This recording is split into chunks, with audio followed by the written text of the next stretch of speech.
Iglesia de Cristo, ojos abiertos. Para que abras los ojos de los ciegos, para que saques de la cárcel a los presos y de casas de prisión a los que moran en tinieblas. Acompáñanos a escuchar Palabra de Dios con el pastor Rigoberto González.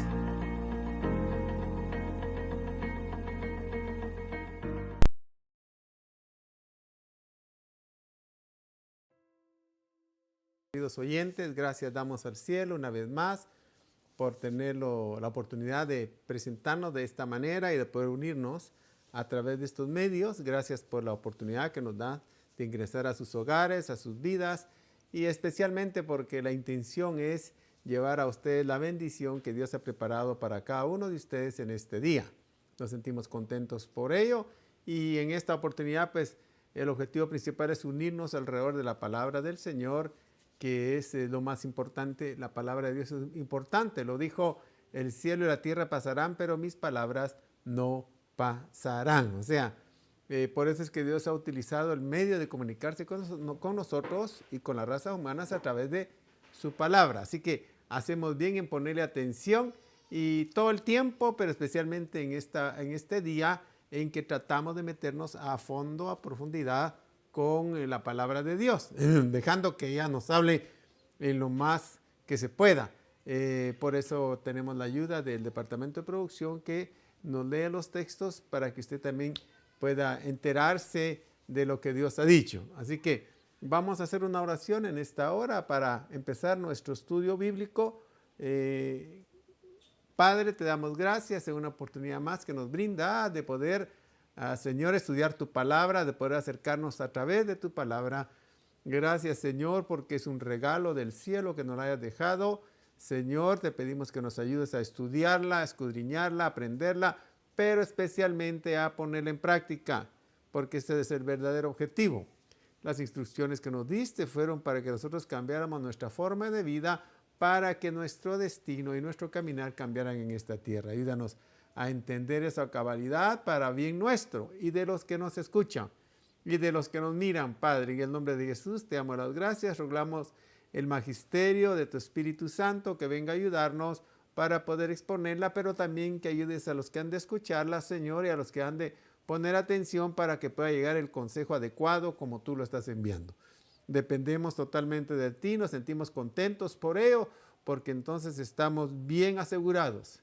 Los que en ti esperan nunca serán avergonzados. En el nombre de Jesús, reprendemos todo distractor, todo argumento mental, emocional o físico que pueda presentarse para distraer la atención de aquellos que están interesados en recibir el consejo de tu palabra. Gracias te damos en el nombre de Jesús. Amén y amén. Bien, mis queridos hermanos, seguimos estudiando las jornadas que el pueblo de Israel vivió desde su salida de Egipto a la tierra prometida. Esto lo decimos siempre por aquellos que por primera vez nos sintonizan. Hemos venido estudiando eso a cabalidad, cada una de las jornadas por las cuales Dios mandó a Moisés que las escribiera, porque la intención de Dios es que los del tiempo del final, que somos nosotros, pudiéramos estudiarlas. Y ya dijimos en una oportunidad que si no fuera esa la intención, no se supiera eso que Dios quería, pues en un momento dado pues podrían interesar solo al pueblo de Israel, y en un momento dado pues, suenan hasta aburridas. Pero cuando se sabe que la intención de Dios es que nos sirvieran a nosotros de ejemplo, entonces cobran otro matiz totalmente diferente, y por eso las hemos estado estudiando. Tenemos que decirles que a estas jornadas que estamos viendo son las jornadas donde el pueblo de Israel ya va de regreso a la tierra prometida.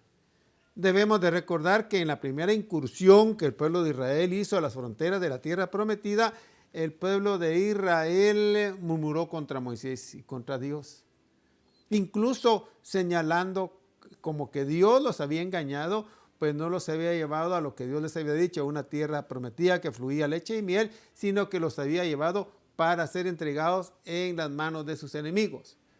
Todo porque los que estaban habitando la tierra prometida eran gigantes, cierto, eran gigantes, y las ciudades muy amuralladas. Y ellos se asustaron tanto, se amedrentaron tanto, que entonces dijeron que mejor deberían de regresar a Egipto.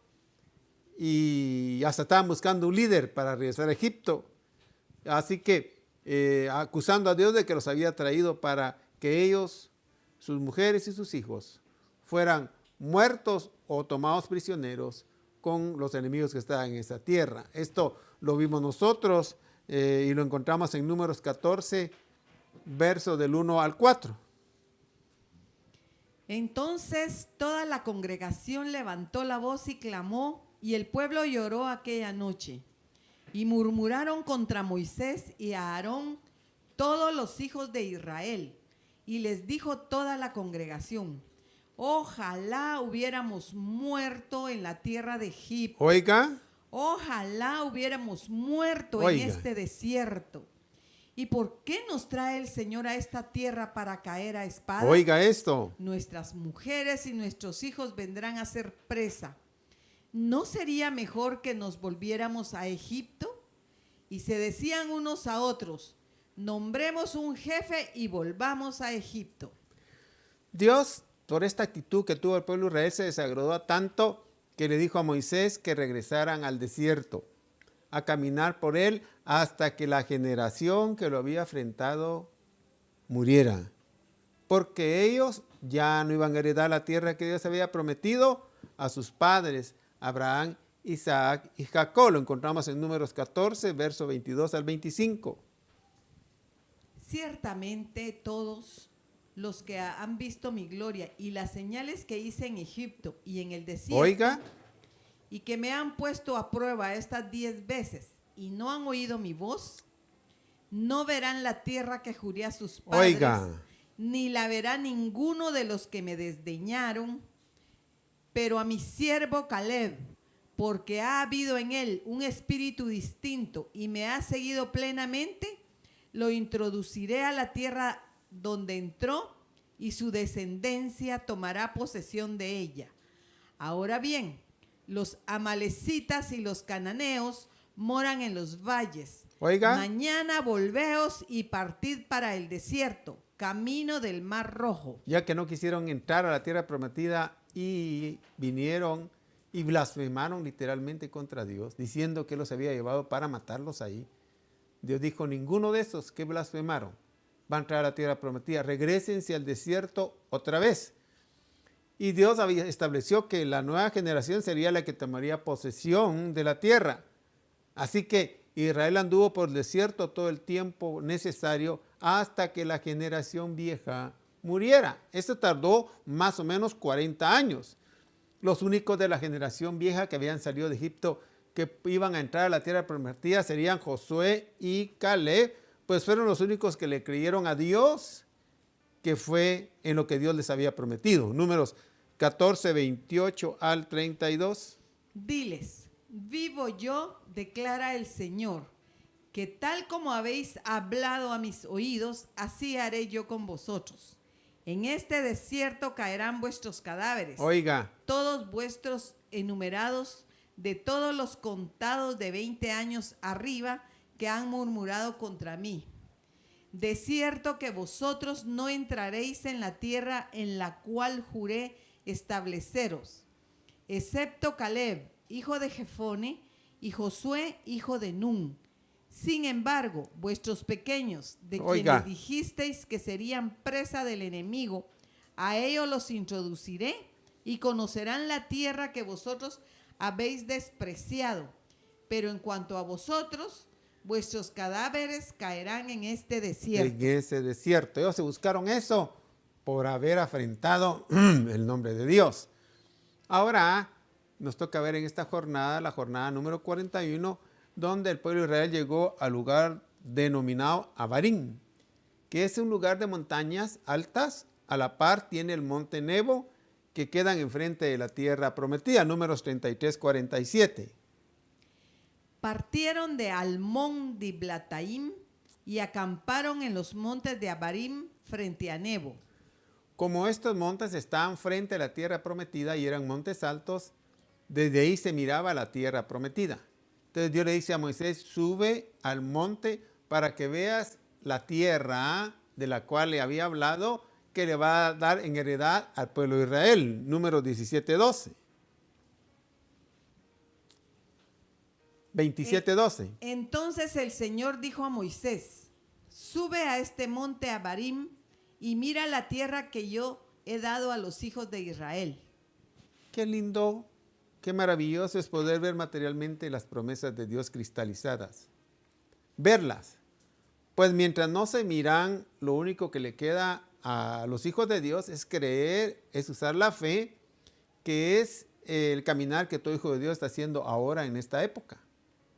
Lo que le pasó al pueblo de Israel cuando salió de Egipto. Lo único que tenía era la promesa que había una tierra. Pero ahora llega y la están viendo, los que van a heredar van a ver las promesas. Qué lindo, qué agradable es ver materialmente las promesas que Dios ha dado. Pero mientras no se puedan ver materialmente, lo que nos queda a nosotros ahora es caminar por fe.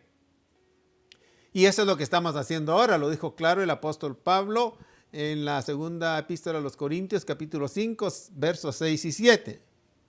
Por tanto, animados siempre y sabiendo que mientras habitamos en el cuerpo, estamos ausentes del Señor, porque por fe andamos, Oiga, no por vista. Ok, ese es nuestro caminar ahora, por fe.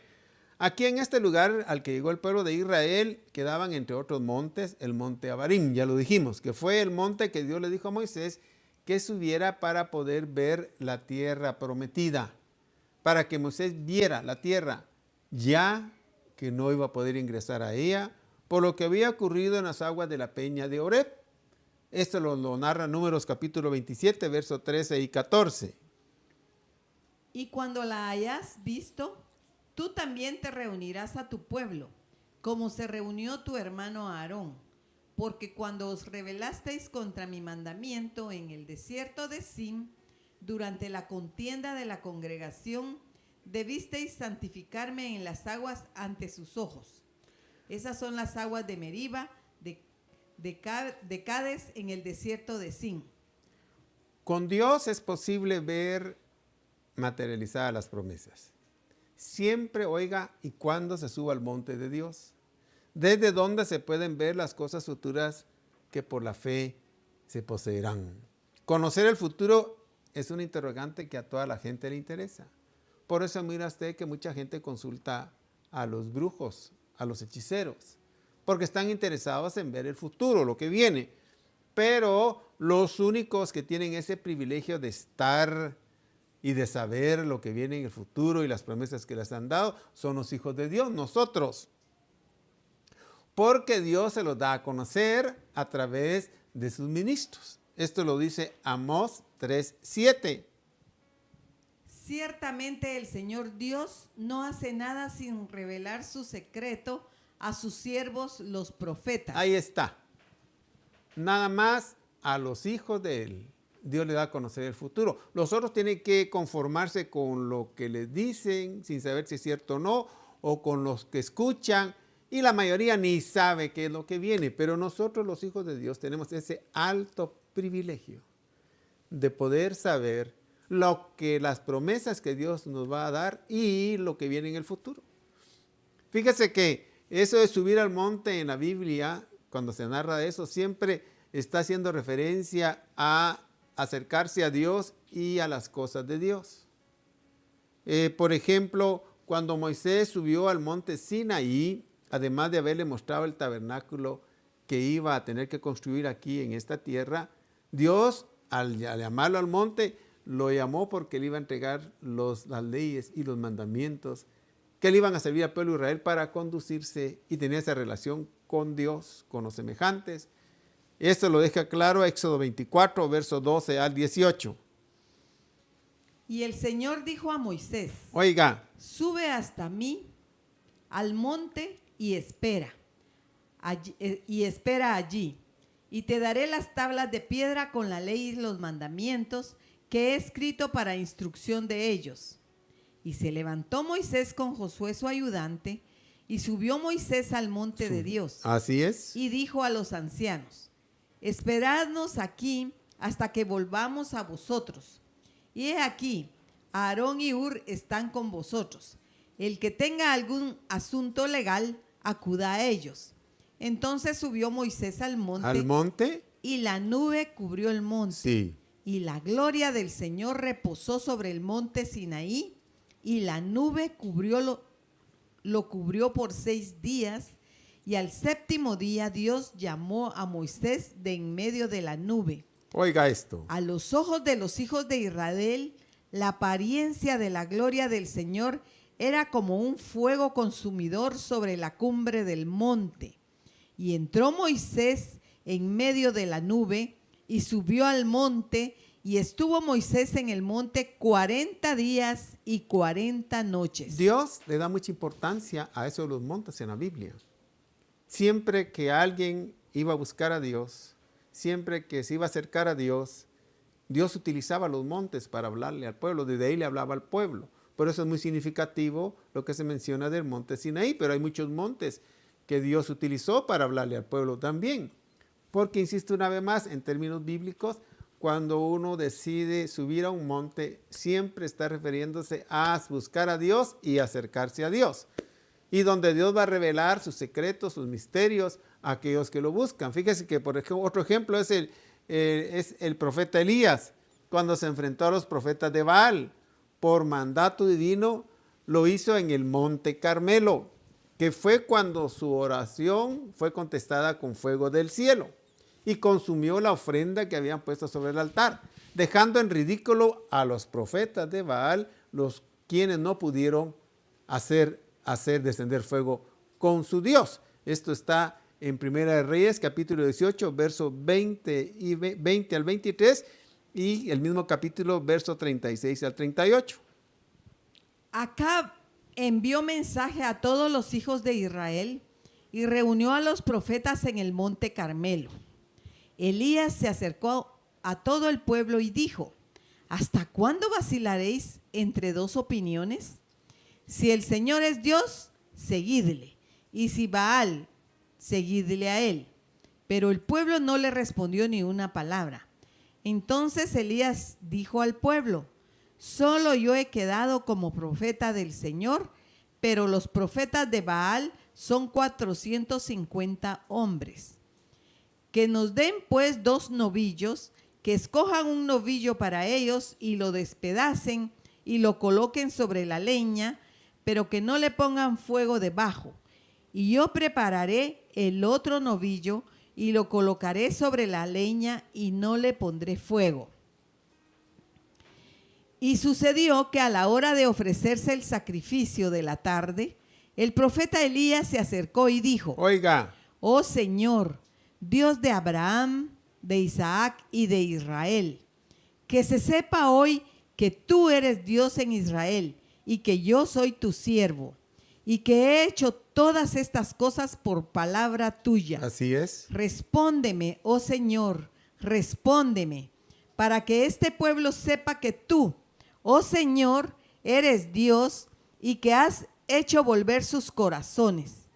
Entonces cayó el fuego del Señor y consumió el holocausto, la leña, las piedras y el polvo, y lamió el agua de la zanja. Esto lo tuvo que hacer el profeta Elías porque el pueblo estaba tan confundido con el montón de dioses que le habían presentado que no sabían, por eso dice que cuando él le dijo, bueno, dijo, si Jehová Dios es Dios, seguidle a él, y si Baal es Dios, seguidle a él. El pueblo se quedó callado, no sabían, estaban pero totalmente confundidos. Pero con esta experiencia que tuvieron en el Monte Carmelo, se definió que el único Dios que está vivo era Jehová de los ejércitos. Y respondió con fuego. Y los 450 profetas de Baal se quedaron en ridículo, porque después de estar haciendo ellos todos sus rituales, no les contestaron con fuego. Y dice la Biblia que el pueblo de Israel empezó a decir, Jehová es Dios, Jehová es Dios. Pero todo se realizó en la cumbre del Monte Carmelo. Todo para decirle que cuando en la Biblia se habla de montes, normalmente se está hablando de bendición de Dios, como que Dios llamaba a la gente a subir al monte. Y yo uso una figura, señores, para ahora, al buscar a Dios, uno está subiendo al monte y va a encontrar las mismas respuestas que ellos encontraron. Fíjese que cuando Dios iba a realizar el evento más importante de toda la raza humana, bueno, pero antes de eso, hay un ejemplo en la Biblia, Hay un ejemplo en la Biblia cuando Dios llamó a sus discípulos que siempre eran los más aventajados, era Pedro, Juan y Jacob, que eran los más aventajados, que se le acercaban más a preguntarle y todo. Dios les va a una experiencia extraordinaria y los lleva al monte Tabor, porque les iba a dar una enseñanza sumamente interesante, espiritual y sobrenatural. Y cuando lo subió al monte, el monte Tabor, que le llaman el famoso monte de la transfiguración, vino y se hizo presente Moisés, que tenía más de 1200 años de haber muerto. Se le hizo presente Elías, que tenía más de 900 años de haber sido llevado de esta tierra. Y ante la presencia de ellos vino el Señor Jesús y se transfiguró delante de ellos. Esto lo encontramos nosotros en el Evangelio de Mateo, capítulo 17, verso 1 al 6. 6 días después, Jesús tomó consigo a Pedro, a Jacobo y a Juan su hermano, y los llevó aparte a un monte alto. Y se transfiguró delante de ellos, y su rostro resplandeció como el sol, y sus vestiduras se volvieron blancas como la luz. Y he aquí se les aparecieron Moisés y Elías, hablando con él. Entonces Pedro, tomando la palabra, dijo a Jesús: Señor, bueno es estarnos aquí. Si quieres, haré aquí 3 enramadas, una para ti, otra para Moisés y otra para Elías. Mientras estaba aún hablando, he aquí una nube luminosa los cubrió, y una voz salió de la nube diciendo: Este es mi Hijo amado, en quien me he complacido. A él oíd. Cuando los discípulos oyeron esto, cayeron sobre sus rostros y tuvieron gran temor. Gran temor. Mire lo extraordinario, la experiencia extraordinaria que tuvieron en el monte Tabor. Los estudiosos dicen ese monte de la transfiguración, el nombre que tenía, el monte Tabor. Y ahí subieron, el mismo Señor Jesús los llevó y subieron al monte porque les iba a dar una experiencia sumamente extraordinaria. Y les dijo a ellos: y no lo digan a nadie hasta que yo haya partido. O sea, era un gran secreto. Dios ahí revela sus secretos. Fíjese que algo extraordinario también que tenemos que ver es que cuando Dios iba a hacer la manifestación más grande de su misericordia sobre la faz de la tierra, utilizó el monte, nada menos que el monte Gólgota, donde mostró la mayor prueba de su amor hacia la raza humana, pues en ese monte entregó a su Hijo Jesucristo para que todos aquellos que creyeran en Él no se perdieran, sino tuvieran la vida eterna. Una vez más, los montes aparecen, el monte Gólgota. Mire cómo lo dice Lucas 23:20, lo empieza narrando. Pilato, queriendo soltar a Jesús, les volvió a hablar. 23:21. Sí, leamos el siguiente también, por favor. Pero ellos continuaban gritando diciendo: crucifícale, crucifícale.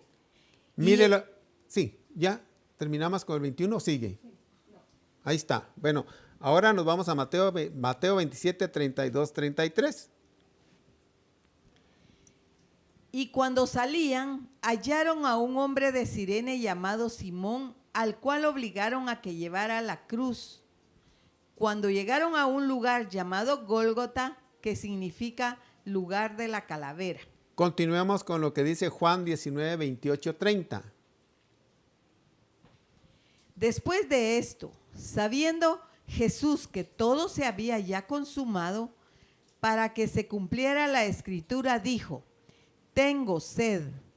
Había allí una vasija llena de vinagre. Colocaron pues una esponja empapada del vinagre en una rama de hisopo y se la acercaron a la boca. Entonces Jesús, cuando hubo tomado el vinagre, dijo: consumado es, e inclinando la cabeza, entregó el espíritu. Ahí estuvo realizado todo el plan de salvación que el Padre, en su infinita misericordia y en su infinita inteligencia, había elaborado para toda la raza humana.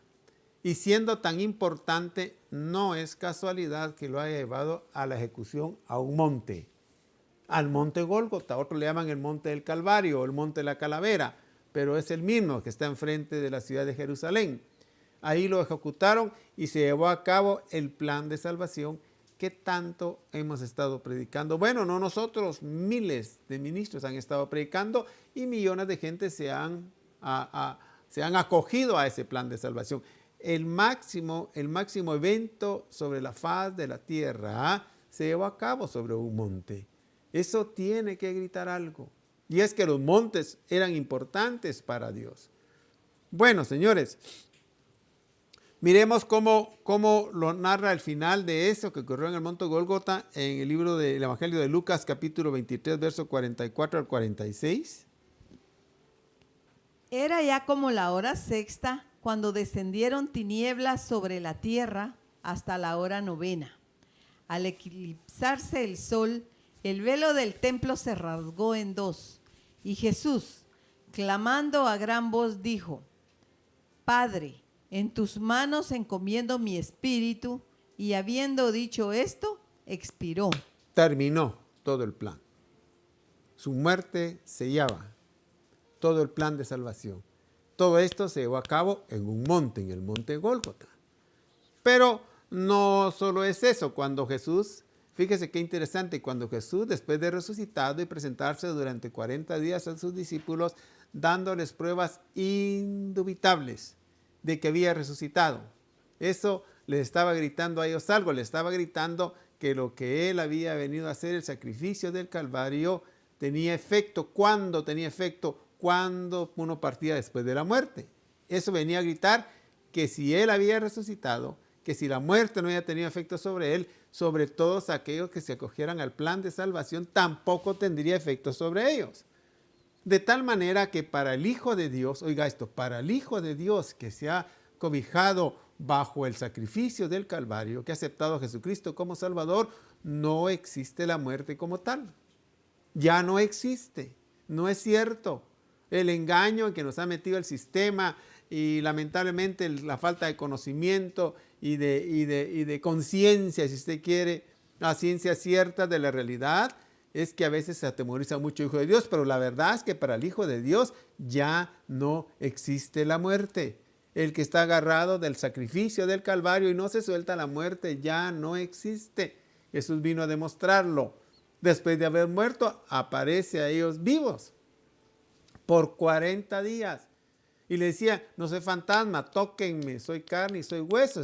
Tiene que gritar una verdad grande eso. Y es que la muerte no existe para los hijos de Dios. Eso había que metérselo entre ceja y ceja para no estarse amedrentando por gusto.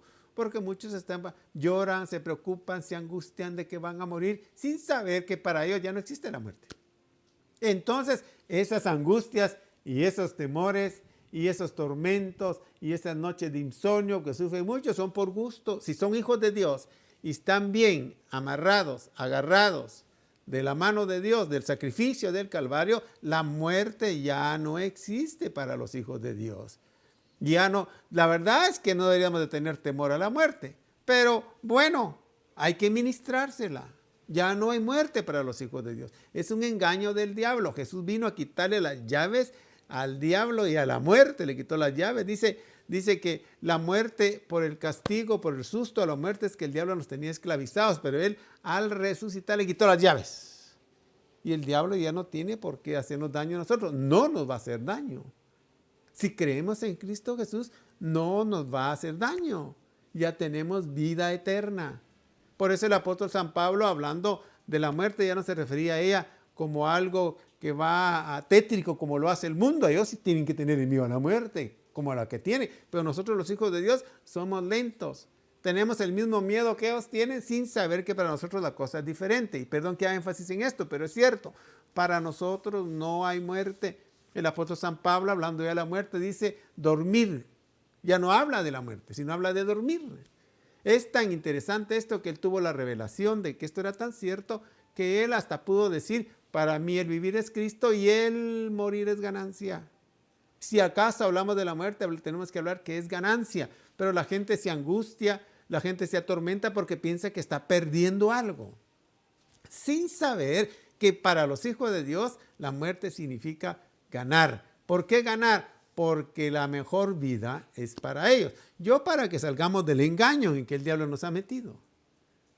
Tenemos el mismo miedo que tienen los que no tienen esperanza.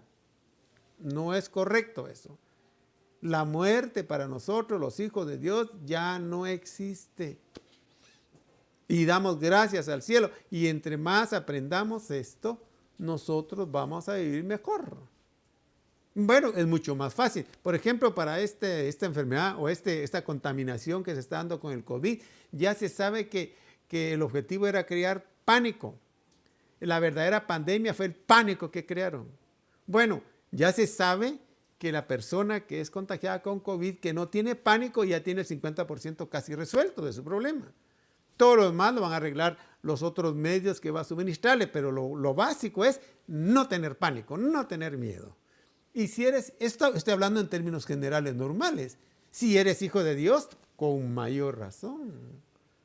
Ya no debemos de temer a la muerte como los que temen, los que no tienen esperanza. ¿Sabe por qué le tenemos tanto miedo a la muerte los hijos de Dios? Porque estamos copiando las formas del mundo. ¡Ay! Como ellos tienen miedo, nosotros también tenemos miedo. Pero la realidad bíblica es que Jesús murió en el Calvario para que nosotros no muriéramos.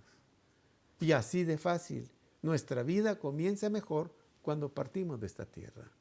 Bien, que Dios nos dé la sabiduría y la gracia. Perdón que he hecho énfasis en esto, pero tengo que hacer énfasis en esto porque sé que mucha gente se está atormentando. Yo les voy a contar mi experiencia. Dios me ha estado hablando mucho de esto, mucho. La idea de Él es que nosotros lleguemos a perderle el miedo a la muerte. Bueno, me descuidé, rompí las reglas de recomendación dadas por las autoridades sanitarias. Fui a algún lugar cristiano, me dio pena decir a los hermanos que no se me acercaran. Realmente mis emociones ahí estuvieron hasta cierto punto, si usted quiere, pues no favoreciéndome, y la verdad es que me contagié del COVID. Y cuando me enteré, cuando me llegué a enterar, después de hacer el análisis, me vinieron vientos de temor y de pánico.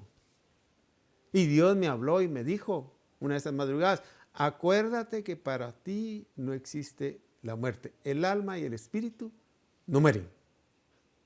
Lo único que va a partir es el cuerpo. Entonces, ¿por qué vas a tener miedo si no vas a morir? Dije, pues sí. Y de ahí me dijo, lo que has que hacer con el cuerpo es darle todos los elementos que dicen para que se repare, se restaure y sigan para adelante. Pero porque si no voy a morir, ¿por qué le voy a tener miedo a la muerte? Y me ayudó. Y dije, sí. Voy a atender lo que tengo que atender al cuerpo, lavar las medicinas que me dieron, démoselas ahí para adelante, pero cero miedo, gracias a Dios. Ahora, ¿será que es una técnica nada más para curarse? No, es la realidad. La realidad es que porque Cristo pagó en el Gólgota, nuestra culpa pagó nuestras facturas. Es que ahora nosotros podemos estar seguros que no vamos a morir. No hay muerte para el Hijo de Dios. Solo es un dormir, es un trasladarse de este lado al otro lado. Bueno, ya hice énfasis en esta parte, pero es básica. Esta básica debemos estarla repitiendo constantemente. No hay muerte para los hijos de Dios. No se dejen engañar por el diablo. Bien, les dio pruebas indubitables. ¿Qué indubitables? Las pruebas indubitables es, no hay muerte, hay vida. Esas eran las pruebas. Por eso los discípulos y los que siguieron al Señor Jesús, pues todos ellos murieron mártires por predicar esto, imagínense usted. La gente ignorante los mató por predicar esto, pero como ellos estaban seguros que no había muerte, no tuvieron conflicto. Bueno, vamos para adelante. Cuando Jesús partió de esta tierra, siguió utilizando los montes. Después de resucitado, junto a sus discípulos. Los estudiosos de la Biblia dicen que lo hizo en el Monte de los Olivos. Y ahí reunió a sus discípulos y les dio las últimas instrucciones. Hechos 1, versos 6 al 11. Entonces los que estaban reunidos le preguntaban diciendo, Señor, ¿restaurarás en este tiempo el reino a Israel? Y él les dijo: no os corresponde a vosotros saber los tiempos ni las épocas que el Padre ha fijado con su propia autoridad. Oiga, Pero recibiréis poder cuando el Espíritu Santo venga sobre vosotros, y me seréis testigos en Jerusalén, en toda Judea y Samaria, y hasta los confines de la tierra. Después de haber dicho estas cosas, fue elevado mientras ellos miraban, y una nube le recibió y le ocultó de sus ojos. Y estando mirando fijamente al cielo mientras él ascendía, aconteció que se presentaron junto a ellos 2 varones en vestiduras blancas, que les dijeron: varones Galileos, oiga, ¿por qué estáis mirando al cielo? oiga esto. Este mismo Jesús que ha sido tomado de vosotros al cielo, vendrá de la misma manera, tal como le habéis visto ir al cielo. La última despedida que hizo el Jesús de sus discípulos la hizo sobre un monte. Mire si no es significativo los montes en la Biblia y delante de Dios. Pero no solo eso, hay cosas todavía importantes, relevantes del reino de Dios que seguirán haciéndose en montes. Por ejemplo, cuando venga Jesús a su regreso a la tierra a establecer el reino milenial al final de los tiempos, se realizará su regreso sobre el monte de los olivos. Los judíos están esperando eso, por lo que dice la profecía bíblica, Zacarías capítulo 14, versos 3 y 4. Entonces saldrá el Señor y peleará contra aquellas naciones como cuando él peleó el día de la batalla. Sus pies se posarán aquel día en el monte de los olivos, Oiga, que está frente a Jerusalén, al oriente, y el monte de los olivos se hendirá por el medio de oriente a occidente, formando un enorme valle, y una mitad del monte se apartará hacia el norte y la otra mitad hacia el sur. fíjese que la ciudad de Jerusalén está la puerta por donde va a entrar él, Jesús, anunciada, es una puerta enfrente, está ahí una puerta enfrente del monte de los olivos. Bien, como eso es así, vinieron los musulmanes y cuando tenían posesión de esa tierra de Jerusalén en alguna época, lo que hicieron fue poner un cementerio entre el monte de los olivos y la puerta que va a entrar, que está frente al monte. Porque ellos saben que según la ley judía, nadie puede pasar sobre un cementerio o tener contacto con los muertos porque entonces se contamina. Y entonces ellos, sabiendo esa realidad, vinieron y pusieron un cementerio. Ahí lo encuentran, un cementerio frente del Monte de los Olivos y la puerta donde va a entrar el Señor Jesús. Pero lo que no saben ellos es que Jesús no tiene que pasar sobre la tierra obligatoriamente. Si va a venir del cielo, imagínese usted. De hecho, aunque sean muertos, Él con la resurrección, olvídese, ya venció la muerte y todas las contaminaciones. Por donde Él pasa, en lugar de contaminarse Él viene y limpia todo lugar por donde pasa. Pero claro, en ignorancia la gente, al menos ellos, los árabes, en la ignorancia hicieron esto. Pero la profecía se va a cumplir. Todo por decirle que cosas tan importantes como eso han ocurrido sobre montes. Bueno, desde que Moisés subió al monte Sinaí, han venido ocurriendo cosas sobre los montes. Por eso, oiga esto, no fue casualidad que estando Jesús aquí en la tierra, les habló a sus discípulos sobre el final de los tiempos y de su venida. No es casualidad que lo haya hecho sobre el monte de los olivos, señalando a la vez el mayor peligro que iba a visitar el final de los tiempos. Esto lo encontramos en Mateo capítulo 24, versos del 1 al 5. Cuando salió Jesús del templo y se iba, se le acercaron sus discípulos para mostrarle los edificios del templo. Mas respondiendo él les dijo: ¿veis todo esto?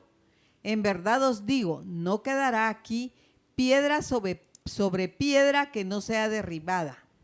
Y estando él sentado en el monte de los olivos, se le acercaron los discípulos en privado diciendo: dinos, ¿cuándo sucederá esto y cuál será la señal de tu venida y de la consumación de este siglo? Respondiendo Jesús les dijo, mirad que nadie os engañe, porque muchos vendrán en mi nombre diciendo, yo soy el Cristo, y engañarán a muchos. Me llamó la atención, ya le dije, no es casualidad que para hablar del final de los tiempos estuviera en el Monte de los Olivos, para hablarle a sus discípulos de eso. Pero me llamó la atención el peligro mayor que lanza, y es que dice que en el final de los tiempos les dice, mirad que nadie os engañe. O sea, el último recurso que va a emplear el diablo al final de los tiempos es engañar. Y ahora sí que estamos en medio de un engaño, pero casi total, señores. Los medios de información ya no son información, son de desinformación. Ya los especialistas lo dicen. Los medios son de desinformación. La gente mira todos los medios que hay, alternativos, y no digamos los oficiales, esos de una vez totalmente le ocultan la verdad a la gente, pero los demás medios usted los mira, los escucha y no sabe qué creer. Si lo que están diciendo es verdad o no es verdad, uno dice una cosa, otro dice otra cosa, y en lugar de aclarar la situación están confundiendo a la gente. Por eso usted tiene que tener cuidado lo que está escuchando.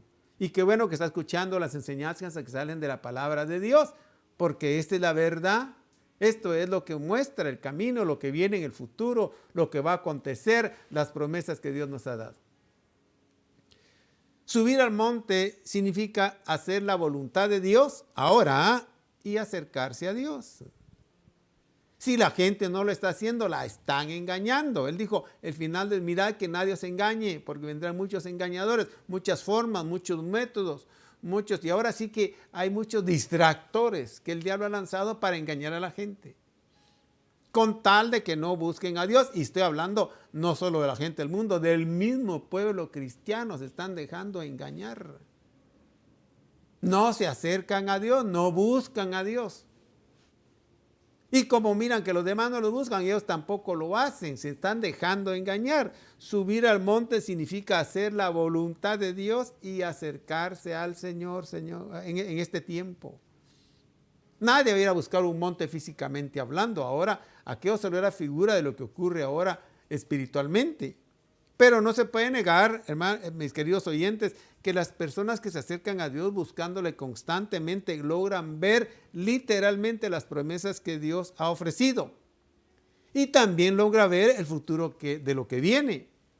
Tal el caso de los profetas de Dios y especialmente el caso del profeta Daniel, cuando en la búsqueda que hacía al Señor le revelaron lo de las famosas 70 semanas escatológicas que estaban determinadas sobre su pueblo, el pueblo de Israel, que ha tenido mucho estudioso de profecía bíblica, leyéndola, investigándola, y se la revelaron a Daniel cuando estaba buscando a Dios. Daniel capítulo 9, verso 20 al 24 lo dice.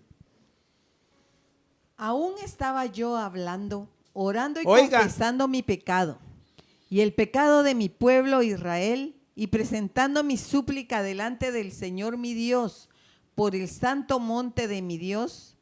Todavía estaba yo hablando en oración cuando Gabriel, el hombre a quien había visto en la visión al principio, se me acercó estando yo muy cansado, como a la hora de la ofrenda de la tarde. Me instruyó, habló conmigo y dijo: Daniel, he salido ahora para darte sabiduría y entendimiento. Al principio de tus súplicas se dio la orden y he venido para explicártela, porque eres muy estimado. Pon atención a la orden y entiende la visión. Oiga. 70 semanas han sido decretadas sobre tu pueblo y sobre tu santa ciudad, para poner fin a la transgresión, para terminar con el pecado, para expiar la iniquidad, para traer justicia eterna, para sellar la visión y la profecía, y para ungir el lugar santísimo. Fíjese que le están hablando a Daniel de las promesas y del final de los tiempos. Estas 70 semanas terminarán de cumplirse cuando se dé la última semana, porque ya se cumplieron 69, de la gran tribulación, los 7 años de la gran tribulación. Y al final de ese tiempo viene el Señor Jesús y establece su reino milenial. Por eso son importantes las 70 semanas y todo estudioso de escatología y profecía bíblica tiene que estudiarlas para ponerse al tanto de lo que estamos viviendo en estos tiempos. También a Juan, el apóstol Juan, también le fue revelado y logró ver las promesas que Dios le había dado, logró ver el cielo a donde van a ir a parar los hijos de Dios. Además logró ver el futuro de todo lo que va a acontecer hasta el final de los tiempos. Incluso lo que va a acontecer hasta después del reino milenial. Logró ver el inicio de la próxima era, cuando todo termine, con un cielo nuevo y una tierra nueva. Apocalipsis capítulo 21, verso 1 al 5. Y vi un cielo nuevo y una tierra nueva, porque el primer cielo y la primera tierra pasaron, y el mar ya no existe. Y vi la ciudad santa, la nueva Jerusalén, que descendía del cielo de Dios, preparada como una novia ataviada para su esposo. Entonces oí una gran voz que decía desde el trono: He aquí, el tabernáculo de Dios está entre los hombres, y Él habitará entre ellos, y ellos serán su pueblo, y Dios mismo estará entre ellos. Él enjugará toda lágrima de sus ojos, y ya no habrá muerte, ni habrá más duelo, ni clamor, ni dolor, porque las primeras cosas han pasado. Y el que está sentado en el trono dijo: He aquí, yo hago nuevas todas las cosas. Y añadió: Escribe, porque estas palabras son fieles y verdaderas. Interesante. Vaya, mire, señores, estoy hablando de gente que vivió miles de años atrás. Pero al buscar a Dios, al acercarse a Dios, lograron ver las promesas que Dios tenía para ellos y lograron ver el futuro, imagínense, hasta el final. Gente como Juan, no letrada, no estudiada. Sin embargo, los que se acercan a Dios logran ver eso. Y no son una exclusividad de Dios. Dios no tiene preferidos ni hace excepción de personas, sino que hoy es posible, oiga esto, para sus hijos también tener las mismas experiencias de ver lo que Dios ha prometido y de ver lo que viene en el futuro. Algo de lo cual se ha estado predicando. Yo quisiera decirle en todos los púlpitos, pero no es cierto. Pero sí en los púlpitos que predican la verdad, están predicándose esto, porque Dios lo dejó escrito y lo está refrescando y revelando a los que le buscan, a los que suben al monte. Ya dijimos que subir al monte ahora significa acercarse a Dios, hacer su voluntad y buscarlo. Fíjese que un hermanito tuvo, fíjese que algunos hermanos han tenido experiencias que han sido llevados al cielo y han logrado, muchos de ellos vienen contando que han visto la mesa donde vamos a estar participando de la mesa del Señor, lo que Él nos dijo.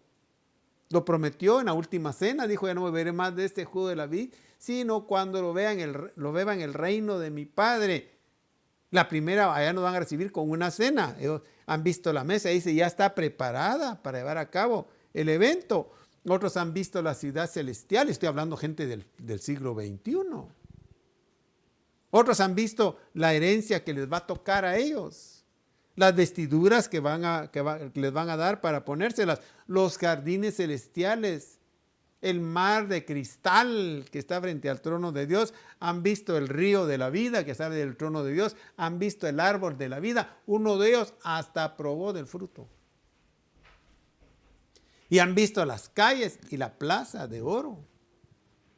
Fíjese que un hermano tuvo una experiencia de ser llevado al cielo y cuando vio que la plaza y las calles parecían cristal, le dijo al Señor: Señor, pero en tu palabra dice que las calles eran de oro. Y el Señor le dijo: ¿nunca leíste lo que dice el libro de Apocalipsis, capítulo 21, verso 21? Que el oro es tan puro que parece cristal. Leámoslo nosotros, capítulo 21, verso 21 de Apocalipsis. Las 12 puertas eran 12 perlas. Cada una de las puertas era de una sola perla, y la calle de la ciudad era de oro puro, como cristal transparente. Lo vio. Y el hermanito, cuando regresó a la tierra, vino a ver el libro de Apocalipsis y vio que ahí decía claro. Bien, los montes significan mucho para Dios en la Biblia, pero los montes son importantes para Dios, pero como el diablo es un imitador, porque él no puede crear nada, también los usa el diablo para las idolatrías y hechicerías que realiza. Y por eso la prohibición y el mandamiento que dio al pueblo de Israel cuando ingresara a la tierra prometida en Números 33, versos 51 y 52.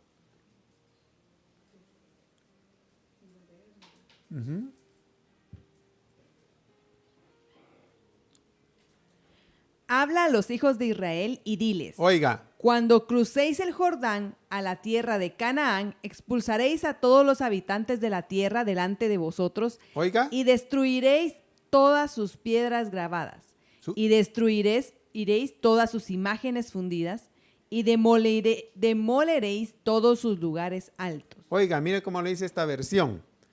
Dice el verso 52, versos 51 y 52. Habla a los hijos de Israel y diles: cuando hayáis pasado el Jordán entrando en la tierra de Canaán, echaréis de delante de vosotros a todos los moradores del país.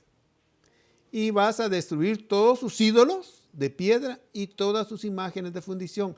Y vas a destruir todos sus lugares altos. ¿Por qué? Porque ellos también iban a los montes y ahora todavía lo hacen. Los brujos, los hechiceros van a los montes, a los bosques, a realizar actividades totalmente prohibidas por la palabra de Dios. Pero bien, para ponerlo en términos nuestros, los montes ahora significan buscar a Dios, acercarse a Dios y cumplir sus mandamientos. Así que el llamado ahora para todos ustedes y para todos aquellos que desean tener experiencias con el Dios de la gloria, hay que subir al monte de Dios. Y no hay acepción de personas. Si tú lo buscas, Él te va a dar experiencias sobrenaturales. Te va a mostrar las promesas que tienes para ti, preparadas para ti, y te va a mostrar el futuro también. Porque Dios no tiene gente preferida. Dios es un Dios universal. Amén y amén. Si hubiese alguna pregunta, ahora, si no, finalizamos. Vamos a orar en esta hora, vamos a pedir al cielo que Dios tenga misericordia de nosotros, que despierte ese anhelo, ese deseo de búsqueda, que nosotros podamos tener experiencias con Él como lo tuvieron los hombres de Dios, que todos los que buscan a Dios son hombres de Dios y todos los que buscan a Dios son mujeres de Dios. Tienen ese derecho, la puerta está abierta. Lo que tienes que tomar tú es una decisión y ejecutarla, de buscar a Dios. Y yo te garantizo, sin lugar a fallar, oiga, sin lugar a fallar, que si lo haces, me vas a contar las experiencias que vas a tener con Dios. Bien, vamos a orar en esta hora para darle gracias al Señor. Padre, te damos gracias en esta oportunidad por tu enseñanza, por tu palabra. Gracias porque nos permite, Señor, poder nosotros, los pocos, saber lo que viene en el futuro, que tenemos promesas. Gracias porque nos dejaste esa revelación. Ayúdanos a aprovecharla para prepararnos, no ignorarla. Y despierta en nosotros, y ayúdanos a despertar el deseo de buscarte y de ejecutarlo, Señor, en el nombre de Jesús. Que los únicos beneficiados de buscarte somos nosotros. Tú no ganas nada con que te busquemos. Tú no agregas nada a tu divinidad con que te busquemos. Pero en nosotros sí, el resultado es sumamente extraordinario. Si te buscamos o no te buscamos. Ayúdanos a hacerlo, a buscarte y a saber, Señor, la bendición que hay en acercarnos a ti. En el nombre de Jesús, te pedimos por aquellos que están pasando problemas y dificultades, que tu mano sea extendida, Señor, en el nombre de Cristo Jesús. Amén y amén. Bien, muchas gracias para las personas que nos escriben, para las personas que nos mandan sus bendiciones. Estamos nosotros devolviéndoles esas bendiciones es de apoyarnos unos a otros y que el Señor los bendiga en el nombre de Cristo Jesús. Puede seguirnos sintonizando. Para los que por primera vez nos miran, al pie de su pantalla aparecen los días y horas en que estamos transmitiendo, y en la página de Iglesia de Cristo Ojos Abiertos aparece la dirección de la congregación. Si vive en la ciudad de Guatemala y quiere visitarnos, llegue, buscaremos un espacio para usted para poderlo colocar. En el nombre de Jesús damos las gracias. Que pase una feliz noche. Amén y amén.